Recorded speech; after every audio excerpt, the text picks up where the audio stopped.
हमारा और चाचा का घर पास पास था। इन दिनों वो अपने मकान की दूसरी मंजिल पर 2 कमरे तैयार करवा रहे थे और मज़दूर वहाँ काम कर रहे थे। काम की निगरानी बिलावल के ज़िम्मे थी। मैं अपने सहन में काम में मसरूफ़ होती थी। मुझको पता ना था किसी की आंखें मुझे देख रही होती हैं। एक रोज़ अचानक मेरी नज़रें ऊपर उठ गईं तो बिलावल को अपनी जानब देखते पाया। वो मेरा मंगेतर था, सो मुझे हजा महसूस हुआ। ताहम यक गुना खुशी भी हुई। हमारे ख़ानदान में लड़की के लिए मंगेतर से बात करना मायूब ख्याल किया जाता था। दोनों अगर बात करते भी तो ख़ानदान वालों से छुप कर। बुज़ुर्गों को इस अमर का इल्म होता तो वो ना सिर्फ बुरा मनाते बल्कि एतराज़ भी उठाते। ईद के दिन थे। मैंने ईद गिफ्ट में पहल की। हम दोनों की आपस में ठीक ठाक अंडरस्टैंडिंग हो गई थी। उसके इसरार पर मैं उससे दिन में मिलने लगी थी, कभी गली में और कभी दरवाजे पर, कभी कॉलेज से वापसी पर राह में। अब तो सुबह कॉलेज जाते हुए वो घर से ज़रा आगे मेरा इंतज़ार में खड़ा होता था और कॉलेज तक साथ जाता। हम रास्ते में बातें करते, यूं हमारी मुलाकातों का सिलसिला चलता गया। मैं चाचा के घर दिन में एक बार जाती थी। इनकी दोनों भाभियों से अच्छी बातचीत थी। उन्हीं दिनों चाची जान बीमार हो गई तो दिन में कई बार उनके पास जाने लगी। बीमार चाची की खिदमत करके मुझे सुकून मिलता था। अल्लाह ने उनको मोहलत ना दी और वो वफ़ात पा गई। चची की वफ़ात के बाद मैं बिलावल का बहुत ख्याल रखने लगी। वो बहुत दुखी रहने लगा था। भाभियाँ उसका ख्याल ना रख पाती थीं।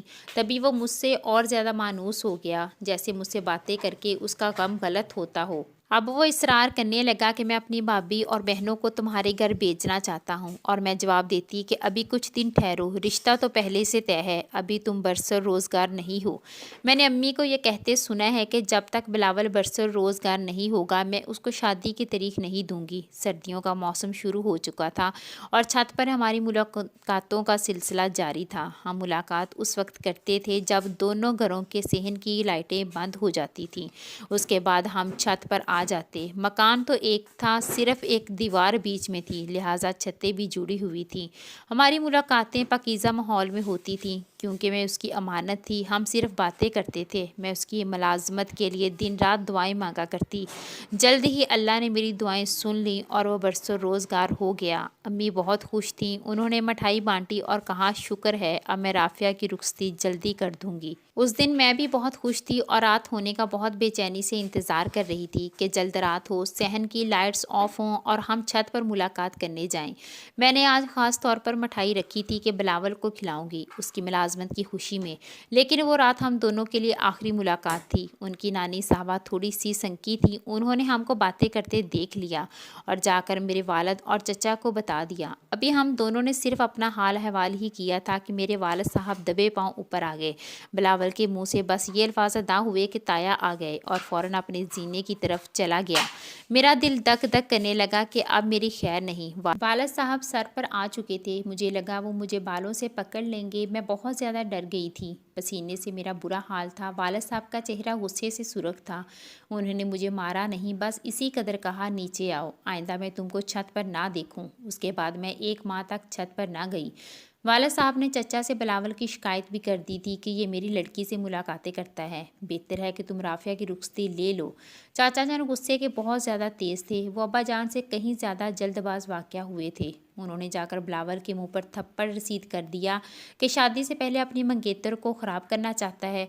ये सब कुछ उन्होंने अपनी बहू के सामने कहा, जिस पर बिलावल ने इतनी ज़्यादा बेइज्जती महसूस की कि ख्वाब आवर गोलियां खा लीं। जब सुबह 10 बजे तक उसे होश ना आया तो डॉक्टर को बुलाया गया। डॉक्टर ने फ़ौरन कहा कि इसे फ़ौरन हस्पताल ले चलो, मरीज़ की जान ख़तरे में है। हस्पताल में तिब्बी इमदाद दी गई। जो इलाज मुआवजा होना था किया गया और बिलावल की जान बचाने की पूरी कोशिश की गई।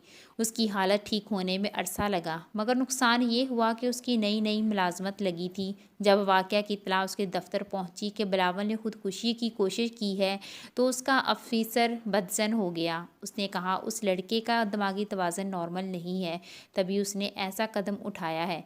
ये शख्स हमारे यहाँ मुलाजमत के लायक नहीं है। बस बिलावल की मुलाजमत फ़ौरी तौर पर ख़त्म कर दी गई। यह सदमा उसके लिए ही नहीं, मेरे लिए भी परेशानी का बायस था, क्योंकि मेरी वालदा की तो शर्त ही यही थी कि जब तक बिलावल की मुलाजमत पक्की ना होगी मैं अब बेटी की रुखसती नहीं दूंगी। गोया अब हमारी शादी का मामला बिलावल की दोबारा मुलाजमत तक खटाई में पड़ गया था। हालात कुछ इस अंदाज से बदले कि नज़दीकियां दूरियां में बदल गईं और हम में लंबी जुदाई हो गई। अब उसकी आंखें दरवाजे पर लगी होती और मैं ना जाती। मैंने चचा के यहाँ जाना बंद कर दिया था। अम्मी ने कहा कि अगर तुमने वहाँ जाने का नाम लिया तो मैं तुम्हारी टांगें तोड़ दूंगी। इन दिनों अम्मी का रवैया यकायक तब्दील हो गया था। बिलावल की मुलाजमत जाते ही मेरी माँ के दिल से बिलावल की मोहब्बत भी रुखसत हो गई, क्योंकि ये सान्या मेरी वजह से हुआ था। और मुलाजमत का क्या था, वो तो कोशिश से फिर मिल सकती थी। इन्हीं दिनों अम्मी की बहन, जिनका खामद काफ़ी अरसे से रियाज में काम कर रहा था, लाहौर से आई। उन्होंने अम्मी से जिक्र किया कि तुम अपने भांजे के बारे में सोचो, मैं मुनीर के लिए किसी अच्छी लड़की की तलाश में हूँ। मेरी ये खाला काफ़ी अमीर थी। इन दिनों मुनीर भी सऊदी अरब जाने वाला था। उसका वीज़ा खालू ने भिजवा दिया था, लेकिन खाला चाहती थी कि पहले उसकी मंगनी कर दें, फिर वो बेरौने मुल्क जाए। अम्मी ने खाला से कहा, इधर उधर लड़की क्या देख रही हो, लड़की घर में है, अपनी राफिया में क्या कमी है। लेकिन इसकी तो मंगनी तुम्हारे देवर के बेटे से बचपन में हो गई थी। वो पुरानी बातें हैं, उनको छोड़ो। अब नया ज़माना है और नई रवायत बन चुकी हैं। मंगनियाँ टूट भी जाती हैं। जब मैंने खाला और माँ की बातें सुनी तो मेरा दिल धक से हो गया। लेकिन मेरी हैसियत क्या थी, मैं तो हुक्म की गुलाम थी और हुक्म चलता था माँ बाप का। मैं जिस कदर बाप से डरती थी, उससे भी ज़्यादा अपनी अम्मी से डरती थी। खाला और अम्मी की मिली भगत ने मेरे वालिद साहब को भी तरनत के शिकंजे में जकड़ लिया। खाला ने मंगनी में भी सोने का भारी भरकम सेट दिखाया तो अम्मी की आंखें खुली रह गईं। खालू सऊदी अरब में इंजीनियर थे और बेटे को भी साथ काम पर लगवा रहे थे। इतना रुपया के संभाले नहीं संभल रहा था, और जिसके पास दौलत हो वो छुपती नहीं। अब्बू की आशीर्वाद मिलते ही अम्मी और खाला ने चुप छुपाते मेरी मंगनी खालाजाद मुनीर से कर दी, और इस बात की दीवार से इधर हवा तक लगने नहीं दी। बस 4 कीमती जोड़े, बारी सोने का जेवर और एक अंगूठी खाला हमारे स्पुर्द कर गईं। मंगनी की मिठाई भी सिर्फ घर वालों ने ही चखी। मबादन चाचा वालों को इस बात का पता चल जाए और वह वेला हो। मुझे अम्मी ने सख्ती से मना कर दिया कि खबरदार जो इस बात का किसी से जिक्र किया, हरगिज़ इस खबर को घर से बाहर नहीं निकलना चाहिए, और ना ही तुम्हारे रवैये से कुछ ज़ाहिर हो। बस हंसती रहा करो, और बिलावल से बात करने या उसके सामने आने की भी कोशिश की तो जान से मार दूंगी। बिलावल छत पर आकर हमारे सहन में झांकता। मैं सहन में काम कर रही होती, मुझे पता चल जाता कि वो ऊपर है, लेकिन जानबूझकर उसे नज़रअंदाज करती। उसकी जानब देखती तक ना थी, अम्मी के डर से, बल्कि घर वालों से मुस्कुरा मुस्कुरा कर बातें करने लगती, जैसे मुझे उसकी जुदाई का कोई गम नहीं। इस पर भी बिलावल ने मुझे कई बार बुलाने की कोशिश की, मगर मैंने कमाल बेरुखी का मुजाहरा किया, जिसका मुझे बाद में अफसोस भी होता। एक रोज़ बिलावल किचन में चाय बना रहा था कि आग लग गई। वो काफ़ी झुलस गया और 2 माह अस्पताल में दाखिल रहा। वो हर रोज़ अपनी भाभी और बहन से पूछता कि राफिया मुझे देखने क्यों नहीं आई, क्या हुआ है उसे। इस साल में भी वो मेरी इयादत करने नहीं आ सकी।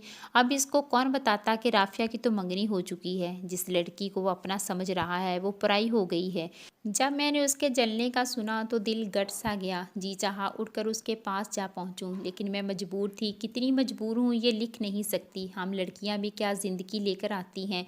दिल किसी और तरफ होता है और ज़िंदगी कहीं और बसर कर देती हैं। हमारे दुख भला मर्द ही क्या जाने। 2 माह अस्पताल में गुजार कर जब वो घर वापस आया तो सारे मोहल्ले वाले उसको देखने आए, लेकिन वो आदत को ना पहुंची जिसका उसको इंतज़ार था।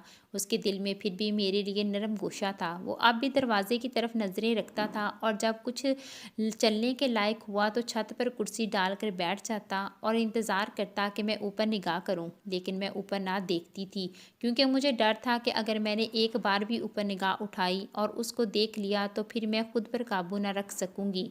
दौड़कर छत पर चली जाऊंगी और फिर इतने में ज़ोर से रो पड़ूंगी कि मेरी आवाज़ पर सारा मोहल्ला इकट्ठा होकर आ जाएगा।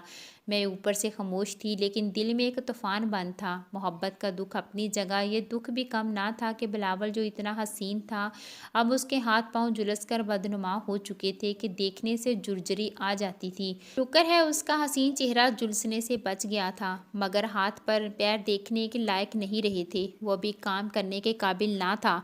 ऐसे में उसको किसी हमदर्द और गमगसार की अशद ज़रूरत थी। ऐसी हमदर्द और गमगसार या तो माँ हो सकती थी या मैं, और वो हम दोनों को खो चुका था। उसकी माँ को अजल ले गई थी और मुझे दौलत के सामने डस लिया था। मैं एक कदम भी उसकी तरफ बढ़ाने से मजबूर थी। वो सारा सारा दिन धूप में बैठा रहता, इस इंतज़ार में कि मैं सहन में नज़र आऊँगी और वो मुझे देख पाएगा, या मैं उसकी जानब नज़र भर कर देखूँगी। वो मुझे देख सकता था, मैं नहीं जानती।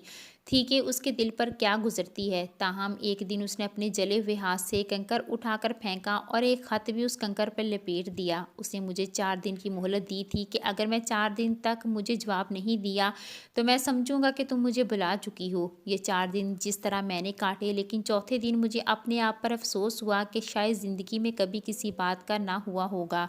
जब मेरी मंगनी खालाजाद से हो गई तो मुझे एक बात याद आई कि उसने कहा था कि अगर तुम्हारे घर वाले मंगनी तोड़ दें और तुम्हारी मंगनी किसी और से कर दें तो तुम क्या करोगी। तब मैंने जवाब दिया था कि मैं कुछ खा लूँगी, लेकिन मैंने कुछ भी नहीं खाया। कभी कभी उसकी बातें याद आती तो सोचती थी कि कहाँ की किस कस्में वादे मुझे भी शायद दौलत की कशिश ने पत्थर बना दिया था, वरना मैं उसकी दिलजोई के लिए 2 बोल तो कह सकती थी, कम अज़ कम इस वक्त जब वो इस कदर जलने की तकलीफ़ से गुजरा था। इस वाक़या के 4 माह बाद खाला आई और शादी की तारीख तय हो गई। तब इन लोगों को पता चला कि अम्मी अबू राफ़िया की शादी मुनीर से कर रहे हैं। चाचा वाले तो हैरान रह गए। वो तो समझ रहे थे कि मैं अभी तक बिलावल की मंगेतर हूँ। जब चाचा ने वालिद से कहा तो वो कहने लगे, ठीक है, तुम मेरे भाई हो और बिलावल मेरा भतीजा है। मुझे तो दोनों प्यारे हो, लेकिन अब हालात बदल चुके हैं। तुम खुद सोचो कि औलाद और उसका मुस्तकबिल सब रिश्तों से ज़्यादा प्यारा होता है कि नहीं।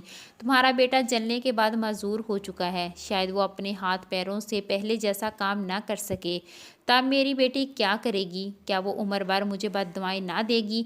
चाचा जान चुप हो गए। उन्हें लगा मेरा भाई ठीक कह रहा है। वो दिल महसूस कर रह गए और बिलावल को ये बात बता दी गई। खुदा जाने उस पर क्या गुजरी। बहरहाल उसने आखिरी ख़त मुझे अपने कज़न के हाथ भेजा, जिसमें लिखा था कि तुम मेरे ख़त मुझे दे दो और अपने ख़त मुझसे ले लो। लेकिन मैंने ख़त लेने से इनकार कर दिया। अब मुझे नहीं पता मैंने ऐसा क्यों किया। उसका दिल तो साफ़ था। अगर उसके दिल में ज़रा बराबर भी मैल होता तो वो मेरे ख़त किसी और को दिखा सकता था, मगर उसने ऐसा नहीं किया और मैं शादी होकर ससुराल आ गई। औरत कहती है कि उसकी पहली मोहब्बत आखिरी होती है, लेकिन मैं ये बात नहीं मानती। औरत मौसमों और रंगों के साथ खुद को बदल लेती है। आज मेरा दिल मोहब्बत से मुंह मोड़ चुका है।